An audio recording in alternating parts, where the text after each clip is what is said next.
그 목표를 달성시키기 위해서 어떤 행동을 하다 보면 다시 그 정체성이 강화가 되고요. 그래서 이 목표를 세우는 방법 중에 1번은 뭐냐면 이 현실적으로 준비가 가능한 최종 목표가 무엇인지, 예. 그리고 그 현실적으로 내가 이 목표를 잡았을 때 이게 충분히 나 자신을 이해시킬 수 있는지, 즉 이게 타당한 이유인지를 파악하는 것이 굉장히 중요하고요. 그래서 나에 대한 평가, 그래서 그 나에 대한 평가가 제로였으면은 최종 목표가 뭐냐, 그리고 최종 목표를 이루기 위한 이 동작 수행 목표는 뭐냐, 그리고 동작 수행 목표를 위한 수행 과정 목표가 뭐냐, 이런 것들을 단계적으로 세워나가는 게 목표를 제대로 세우는 겁니다.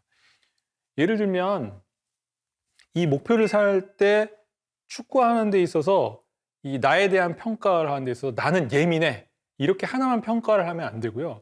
나에 대한 평가를 할 때 나는 예민한데 어떤 거에 예민하면 주심의 판정에 예민하고, 아니면 다른 사람과의 어떤 다른 선수와의 몸 부딪힘 이런 관계에 예민하든지, 아니면 코치진이 나만 부당하게 대우를 한다든지, 아니면 관중이 많으면은 내가 힘들든지, 관중이 적어지면 오히려 또 힘들어하는 선수도 있고, 내가 교체 선수로 뛰느냐 아니면 선발로 뛰느냐, 이런 어떤 내가 언제 예민해지는 거에 대한 평가를 제대로 하고 있어야 거기에 대한 목표를 제대로 잡게 된다는 이야기죠.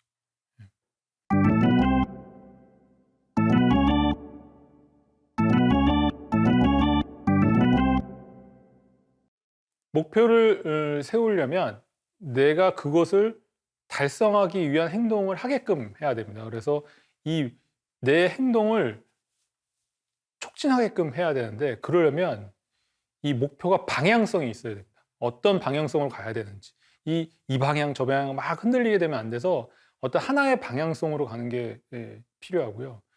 그 다음에 강도가 조절이 돼야 됩니다. 처음부터 너무 세게 간다든지 아니면 너무 약하게 가야 된다든지 하면 이 강도 조절에 실패하면 대부분 이 목표까지 가지 못하게 되고, 좀 전에 얘기했던 의미가 있어야 됩니다. 내가 이걸 하는 데 있어서 어떤 의미가 있고, 이게 끝나면 그 다음 무슨 목표에 대해서 이게 어떻게 도움이 되고, 이런 의미가 있어야 되고, 이렇게 돼야 이걸 수행하는 사람들이 스트레스를 최소화시키게 됩니다. 그리고 이런 것들을 바로 연습과 훈련에 바로 이어지게끔 해야 이 목표를 제대로 세우게 되는 것입니다.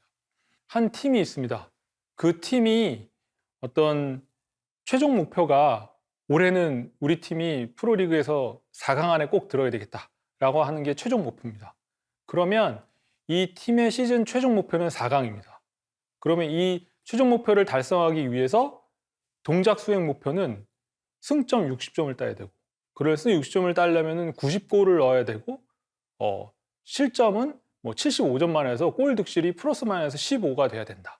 그러면 이 동작 수행 목표를 완성시키기 위해서는 수행 과정 목표는 연습 시 할 수 있다는 자신감을 선수들한테 배양하고, 실전 때는 각각 선수가 자기 임무를 가지고 있고, 그다음에 90골을 넣기 위해서는 공격수가 정확한 볼 컨트롤을 해야 되고, 그다음에 90골을 넣기 위해서는 우리 스트라이커의 골 결정력을 배양시켜야 되고, 그다음에 골 득실에 플러스 마이너스 15가 되려면 미드필더의 능력이 배가 돼야 되고, 후방 수비수가 공격수와의 의사소통이 더 많아져야 되고, 이런 어떤 수행 과정 목표를 세워놔야 최종 4강으로 가는 이런 목표를 세웁니다. 근데 이 목표 세우기, 팀의 시즌 목표가 반드시 선수들과 코치진과 공유가 돼야 됩니다. 근데 이 많은 프로팀들에서 감독님 머릿속에만 들어있고, 프론트의 단장님 머릿속에만 들어있고, 이것들이 공표가 안 되는 경우가 다 많아요. 그리고 나서 중간에 감독님이나 코치님은 선수들한테 뭐라고 계속 얘기를 하지만 선수들이 그 의미를 모르니까, 왜 내가 정확한 볼 컨트롤을 해야 되는데, 왜 내가 앞에 있는 우리 수비수들한테 더 말을 많이 해야 되는데, 이유를 모르면서 계속 시키면 시킬 때만 하고 평소에는 안 하게 되는, 그래서 팀에 대한 최종 목표, 동작 수행 목표, 수행 강령 목표가 이해가 안 되면 그런 것들을 못 하게 되는 거죠. 선수들은 계속 다른 연습만을 하게 되고, 결국 다른 연습만을 하게 되면 아까 제가 처음에 말씀드린 것처럼 팀의 최종 목표를 알 수 없고, 팀의 동작 수행 목표를 알 수 없고, 팀의 수행 과정 목표를 알 수가 없으니 내가 아무리 열심히 해도 이 팀의 목표에 맞지 않기 때문에 내가 그 팀에서 뛰지를 못하게 되는 겁니다.